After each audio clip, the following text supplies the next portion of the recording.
Olá, companheiras, olá, companheiros, saudações petistas. Essa é mais uma edição do podcast Em Tempos de Guerra, a Esperança é Vermelha. Hoje é segunda-feira, dia 21 de fevereiro. Eu sou Patrick e toco a conversa junto com vocês.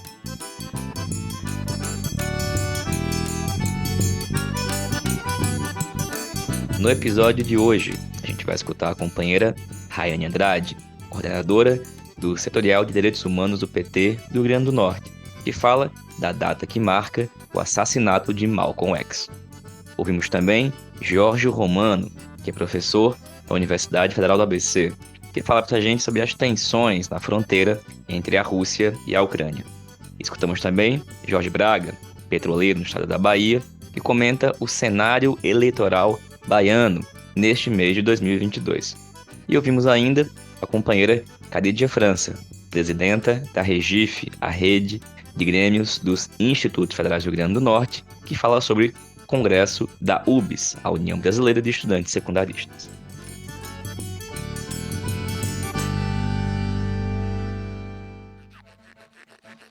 Companheirada, começa a edição de hoje já alertando que eu estou um pouco rouco e por isso não vão ter tantos comentários. Mas o dia 21 de fevereiro é marcado por muitas efemérides. E a gente começa a edição de hoje tratando de uma delas, que é o fato de 21 de fevereiro ser a data que marca o assassinato de Malcolm X. E sobre esse assunto, a gente convidou a companheira Rayane Andrade, que é professora de Direito, é advogada e foi eleita secretária do Setorial de Combate ao Racismo do PT do Rio Grande do Norte. Olá, Patrick. Olá, ouvintes do podcast A Esperança Vermelha. Quem fala é Rai. E hoje nós vamos comentar a efeméride que marca o dia 21 de fevereiro, que no ano de 1965 marcou o assassinato de Malcolm X, que à época estava com 39 anos e sofreu com os disparos de 13 tiros e o tiraram de nós, né, tão intempestivamente. Malcolm X tem uma trajetória bastante particular. Foi um menino pobre, negro, que foi preso e que, durante a prisão, se encontrou com os ensinamentos do Islã e, a partir do seu entendimento enquanto muçulmano, mudou a sua trajetória política para ser uma das principais personalidades que debatia de frente a questão negra. Malcolm X se notabilizou pelo seu enfrentamento a partir do espaço da religião, mas também mesclando com o debate político, colocando temas como a crítica ao próprio capitalismo enquanto elemento de desagregação das famílias e das estruturas sociais negras, e Malcolm se notabilizou por seu enfrentamento direto contra o que estava estabelecido, inclusive demarcando uma posição de dissonância dentro da nação do Islã, que foi, né, atribuída como a organização responsável pelo atentado terrorista que tirou Malcolm de nós. Ele foi responsável por polarizar o debate sobre as estratégias de luta na construção de uma sociedade diferente com o famoso Dr. King, né? Eram dois líderes religiosos que tinham abordagens distintas sobre o problema racial e que ambos acabaram sendo assassinados. Então, o legado de Malcolm é muito importante, as suas ideias, os seus escritos, para a gente colocar a questão sobre o debate racial não acima do debate de classe, mas totalmente vinculado ao debate de classe, né? A pensar como a superação do capitalismo só é possível se a gente coloca o debate racial e como esse debate racial aflige as comunidades negras em primeiro lugar. Então, é um dia de luta, lembrar que essa figura tão expressiva foi tirada de nós de uma maneira tão violenta e, sobretudo, aquilo que Malcolm representa e representou na época. Então, como os próprios Panteras Negras diziam, né, que Malcolm descanse no poder, rest in power, e a gente está aqui, né, enfim, refletindo sobre a sua trajetória, refletindo sobre seus ensinamentos, e essa data de hoje, literalmente, não poderia passar em branco. Ela é passada em preto e em preto de luz. Isso aí, Rai, preto de luta. Obrigado pela tua participação tão especial na edição de hoje aqui do nosso podcast. E companheirada, A gente convidou para falar com a gente na edição de hoje do podcast o professor Jorge Romano. O Jorge possui graduação e mestrado em Relações Internacionais pela Universidade de Amsterdã e doutorado em Sociologia pela USP. Ele atualmente é professor de Relações Internacionais da Universidade Federal do ABC, a UFABC, e também é membro do Observatório da Política Externa e da Inserção Internacional do Brasil, OPEP. A gente pediu que o Jorge falasse para a gente sobre o aumento das tensões na fronteira entre a Ucrânia e a Rússia. E o Jorge enviou um comentário no dia de ontem, que a gente vai reproduzir a partir de agora. Mas, no dia de hoje, nós vimos que o presidente Vladimir Putin reconheceu a independência de duas regiões no leste da Ucrânia, a República Popular de Donetsk e a República Popular de Lugansk. A cerimônia foi transmitida pela televisão, está disponível, e a decisão determina que acordos de amizade e de ajuda mútua sejam efetivados. E durante o discurso, Putin pediu que os parlamentares ratifiquem o documento que foi assinado por ele hoje. Sobre esse assunto do dia de hoje, a gente volta a tratar na próxima edição do podcast.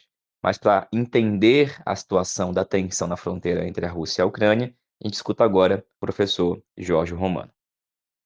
Bom dia, boa tarde, boa noite. Algumas palavras sobre as tensões na fronteira entre a Rússia e a Ucrânia. Enquanto estou falando, essas coisas estão acontecendo, logo é impossível prever em que vai dar tudo isso. Rapidamente, uma recuperação de alguns fatos para entender como chegamos até aqui. Após a desintegração da União Soviética, os Estados Unidos, mas também a Europa, trataram a Rússia como um país derrotado que deveria aceitar o novo mundo unipolar dominado pelos Estados Unidos. A Rússia reivindicou já nessa época segurança nas suas fronteiras e havia um entendimento que, com apoio para a unificação da Alemanha, a OTAN não iria se expandir até as fronteiras russas. Chegou-se em 97 até um acordo formal de cooperação entre a Rússia e a OTAN, que vale até hoje. Até hoje a Rússia consta como parceiro externo na página da OTAN. A pergunta que nunca foi respondida é para que ainda manter a OTAN? Para os Estados Unidos é essencial para manter a aliança do Atlântico Norte como espina dorsal para o exercício da sua hegemonia. Segundo, é que a expansão para o leste era uma forma de evitar qualquer pretensão futura da Rússia se tornar novamente uma força anti-hegemônica. Ainda não havia o fator China. Assim, a OTAN incorporou em 5 rodadas vários países do leste da Europa. Em 99, a República Tcheca, Hungria e Polônia. E depois, em 2004, Bulgária, Romênia, Eslováquia, Eslovênia e também os 3 países bálticos, Estônia, Lituânia e Latvia, ou seja, ex-repúblicas da União Soviética. A Rússia não gostou, como também reclamou do bombardeio da OTAN de Belgrado em 99, sem aval da ONU, para pressionar Milosevic na guerra em Kosovo. A Rússia, já com Putin, ainda deu apoio logístico para os Estados Unidos invadirem a Afeganistão em 2001. Mas as coisas já mudaram com a invasão no Iraque em 2003, que não contou com o apoio da Rússia. Foi em 2007 que Putin deu um basta. Deixou claro que havia limites em um discurso histórico na Conferência de Segurança em Munique, na Alemanha, que é um evento anual, que coincidentemente está agora de novo acontecendo, mas sem presença da Rússia. A partir daí, o discurso do governo russo é bastante coerente no sentido de exigir o fim da expansão da OTAN, sobretudo uma forte crítica à arrogância dos Estados Unidos em se comportar como policial do mundo que pode impor seu modo de vida à organização da sociedade. Ou seja, Putin defendeu um mundo multipolar, declarou o fim do unipolarismo. O ano seguinte mostrou que não ia ficar só nas palavras. Diante de uma movimentação da Geórgia rumo à OTAN, houve em 2008 uma invasão. E nunca mais se falou na entrada da Geórgia na OTAN. No mesmo ano, 2008, criou-se o BRICS, que era um instrumento importante para a Rússia na construção do mundo multipolar. Em 2014, diante do movimento na Ucrânia para forçar um governo pró-europeu a entrada na União Europeia, a Rússia reagiu novamente, agora com a ocupação da Crimeia, e começou a dar apoio às forças pró-russas nas províncias do leste da Ucrânia, Donetsk e Lugansk. Para pacificar os conflitos, surgiu o diálogo entre França, Alemanha, Ucrânia e Rússia, logo sem os Estados Unidos, que resultou nos acordos de Minsk, que deveria ser a base para uma solução, inclusive hoje. Basicamente, a ideia é garantir maior autonomia regional nessas províncias e organizar eleições para governos regionais. O governo da Ucrânia, porém, nunca organizou as eleições. As forças rebeldes, inclusive, declaram sua independência, que não foi reconhecido por ninguém até agora, nem pela Rússia, embora o parlamento russo aprovou uma resolução na semana passada pedindo para o executivo reconhecer essas independências das duas regiões. O governo da Ucrânia nunca conseguiu recuperar controle e nessas regiões do leste. E é um conflito armado, portanto, desde 2014, com uma estimativa de 14 mil mortos. Por que então agora a pressão do Putin? Não havia nenhum evento específico, mas um contexto claro. Os Estados Unidos do Biden queriam revitalizar a OTAN, querem revitalizar a OTAN no intuito de transformá-lo em um instrumento para conter a ascensão chinesa. A clareza nos Estados Unidos que o grande desafio para a sua hegemonia é a China, e não a Rússia. Mas essa política significa fortalecimento da OTAN e uma dessas futuras expansões para o leste. Na conversa na semana passada entre Putin e o primeiro-ministro da Alemanha, Olaf Scholz, este disse que a entrada da Ucrânia não está na agenda. E o Putin respondeu que quer garantias agora, antes que seja tarde demais. O timing do Putin também coincide com três outros fatos. Primeiro, o Biden está muito fragilizado por motivos internos e a desastrosa saída de Cabul em agosto do ano passado, que causou muita irritação entre os parceiros europeus. Lembrando que a ocupação do Afeganistão era inicialmente uma ação da OTAN. Em 2019, segundo fator, um contexto favorável para Putin agir agora é que em 2019 o candidato pró-ocidental Zelensky ganhou as eleições na Ucrânia com uma agenda anticorrupção e a promessa de pacificar a situação nas províncias do leste. Ele ficou um bom tempo com alta aprovação, muita popularidade, mas despencou por vários motivos. Despencou no ano passado o envolvimento dele com os Pandora Papers, ou seja, as contas não declaradas no exterior, aquelas que também o Paulo Guedes estava mencionando, e uma briga interna na Ucrânia, o seu agrupamento, com afastamento dos seus principais aliados, e, além disso, uma incapacidade de recuperar controle sobre a parte do leste do país que ele tinha prometido. Com tudo isso, a aprovação caiu para menos de 30%. Outro contexto no governo da Alemanha, dividido internamente, onde os verdes e os liberais, mas sobretudo os verdes, defendem uma postura muito crítica à Rússia, e contrária, inclusive, ao novo gasoduto da Nord Stream 2. A OTAN foi pego de surpresa com a movimentação das tropas na fronteira em dezembro do ano passado e demorou para achar uma forma de reagir. Ficou muito clara as divergências entre a Europa, Estados Unidos e dentro dos países europeus. O fato é que prevaleceu a posição de não usar as reivindicações russas como base para uma negociação construtiva. Ou seja, o que os russos querem? Garantias de um fim na expansão da OTAN e garantias de não instalação de mísseis nos países do ex-bloco soviético. Começou uma guerra de informações entre os Estados Unidos e o Reino Unido. O Reino Unido está na linha de frente, como sempre, nessa aliança com os Estados Unidos. Começaram a criar um clima de histeria e medo, anunciando a iminência de uma invasão completa, inclusive com bombardeios de Kiev e tudo. Essa estratégia dos Estados Unidos está funcionando nesse momento no sentido de forçar uma unificação da posição da OTAN, colocar as forças que querem negociar e não querem demonizar a Rússia na defensiva, que essas forças existem na Europa, na Alemanha, sobretudo, e colocar os Estados Unidos como força no comando. Em um primeiro momento, Zelensky não gostava dessa tática porque aumenta as tensões, o medo na Ucrânia. Ele falava de uma guerra psicológica, não era conveniente anunciar uma invasão todo dia. Mas agora, a sua fala na Conferência de Segurança em Munique, ontem,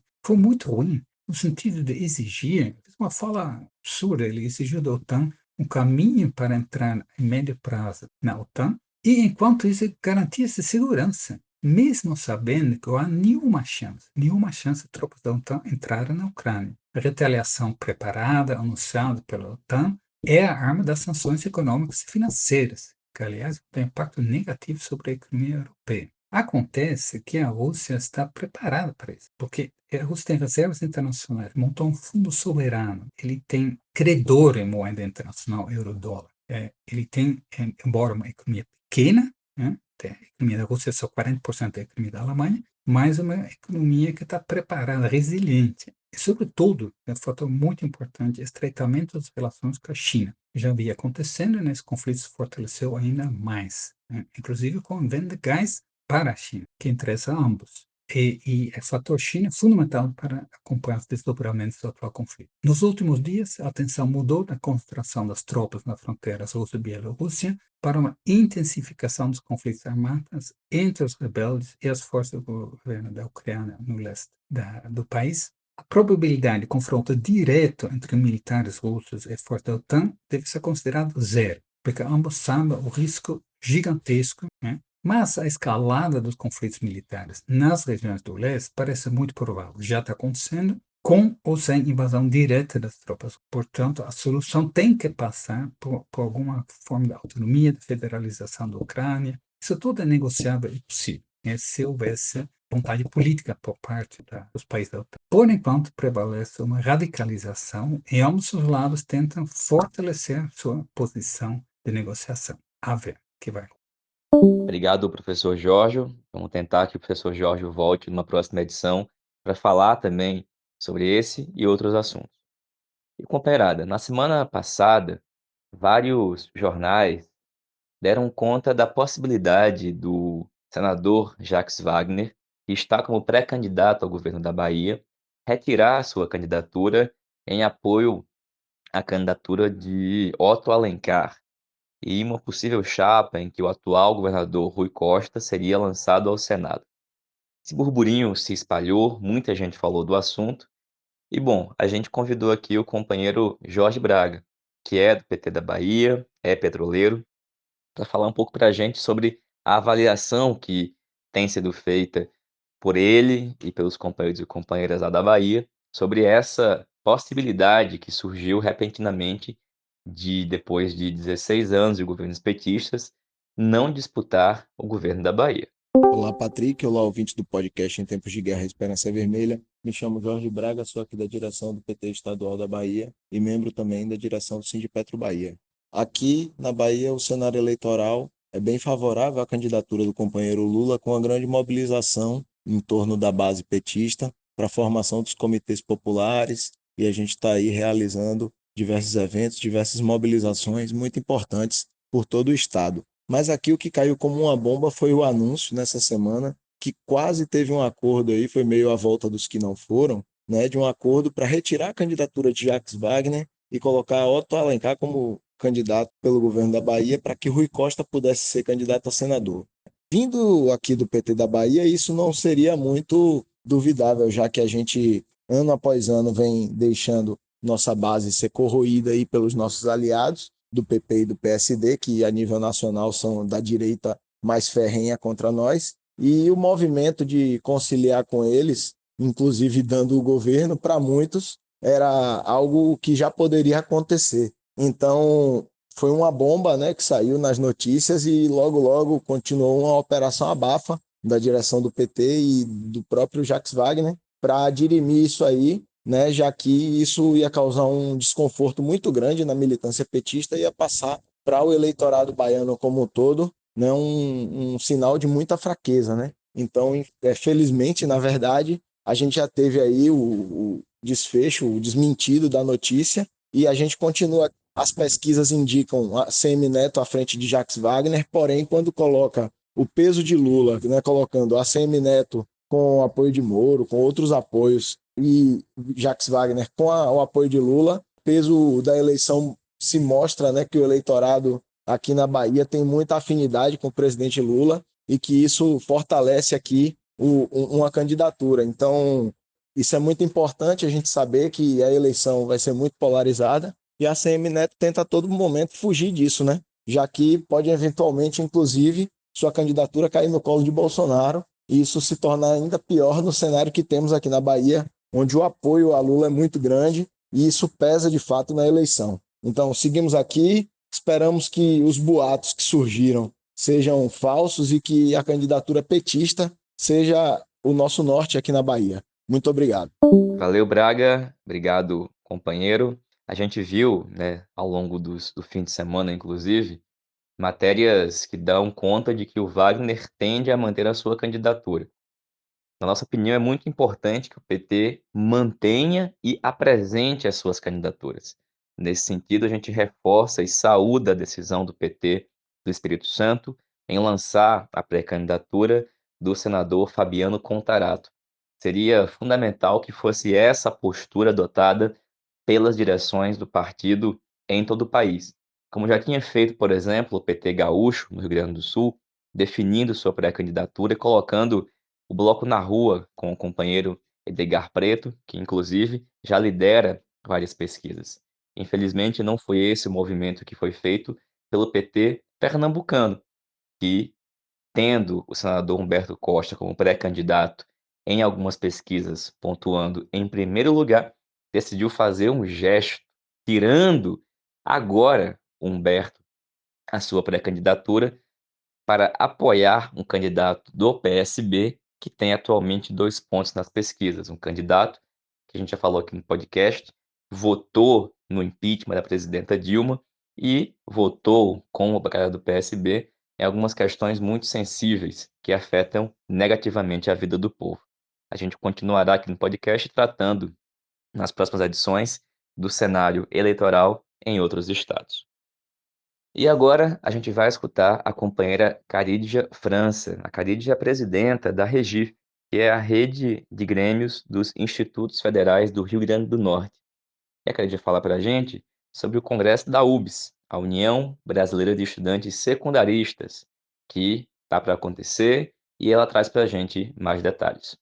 Olá, companheirada, saudações petistas. Meu nome é Carídia França, sou presidente da rede de grêmios do IFRN, faço parte do quadro da articulação de esquerda no Rio Grande do Norte e hoje venho repassar um informe sobre alguns pontos relacionados ao 44º Congresso da União Brasileira dos Estudantes Secundaristas, a UBS. Bom, em linhas gerais, o congresso ele foi convocado no dia 11 de dezembro pelo Conselho Nacional das Entidades Gerais, o CONEG. Ele acontecerá presencialmente em Brasília, entre os dias 12 a 15 de maio, e terá como norte a discussão de como enfrentar os desafios postos pelo bolsonarismo, pelo neoliberalismo e pela pandemia, além de ter a importante missão de eleger a próxima diretoria da entidade. E nesses termos, o regimento, que também foi divulgado em dezembro, ele expressamente cobra que os grêmios e estudantes se organizem dentro de prazos. De forma geral, o regimento ele é um pouco burocrático, nem sempre tão claro assim em alguns artigos, possui restrições em relação às assinaturas digitais, por exemplo, e os modelos disponibilizados pela UBS no site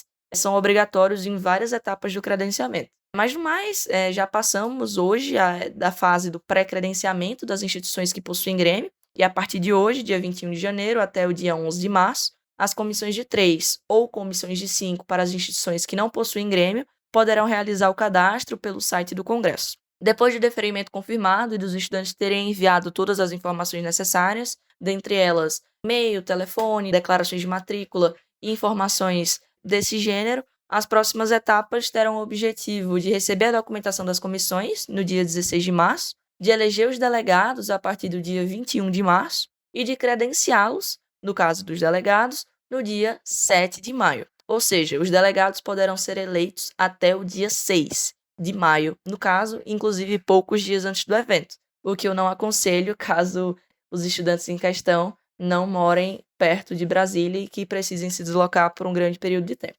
Mas isto posto, eu acredito que esse é o quadro geral que eu consigo apresentar para vocês. Poderão, assim, acontecer mudanças pontuais em relação a essas datas, devido à pressão de forças políticas ou de interesses de outras, mas eu acredito que, a partir do que está posto nesse momento, é fundamental que a nossa tendência já esteja atenta às movimentações, que se organize propriamente para apresentar uma defesa forte dos nossos maiores anseios para a UBS, para os estudantes, sejam eles organizados ou não, e que consigamos também demarcar uma política coerente de acordo com o nosso acúmulo desde o último congresso. Então, dito isso, estarei aqui novamente, pedirei um espaço para Patrick, caso seja necessário e caso eu tenha outras informações, mas do mais é isso. Organizar os estudantes secundaristas para vencer mais esse momento difícil para a educação brasileira e ter, sim, novamente, uma entidade combativa e que esteja de acordo com o cotidiano dos estudantes. Obrigado, Carídia. Valeu pela informação. Em breve, esperamos você e nossas companheiras e companheiros secundaristas para também falar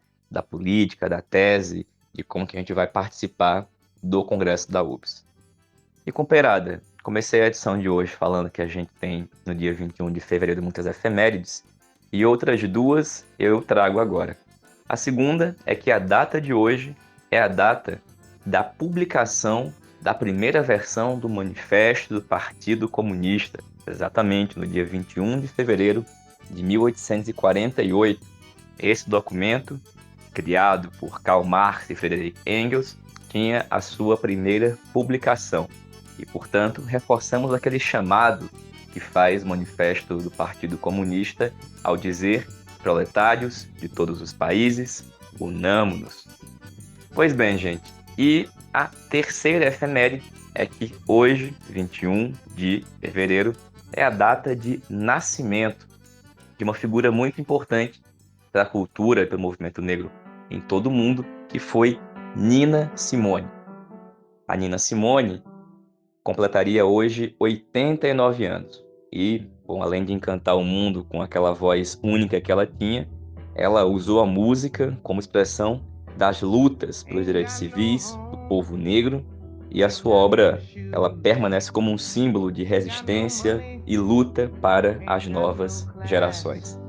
Nina Simone, Malcolm X, todos e todas, presente e unamo-nos. Saudações petistas e até mais.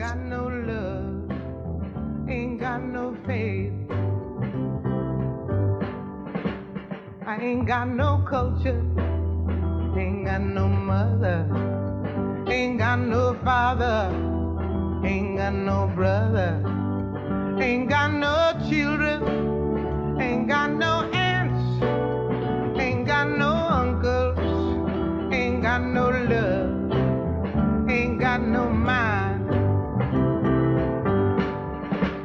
I ain't got no country, ain't got no schooling, ain't got no friends, ain't got no nothing, ain't got no water, ain't got no air, ain't got no smoke, ain't got no ticket, ain't got no water, ain't got no love, ain't got no faith, ain't got no God, ain't got no wine, ain't got no money, ain't got no faith, ain't got no God, ain't got no love. And what about God? Why am I alive anyway? Yeah, what about God? Nobody can take away. I got my hair, I got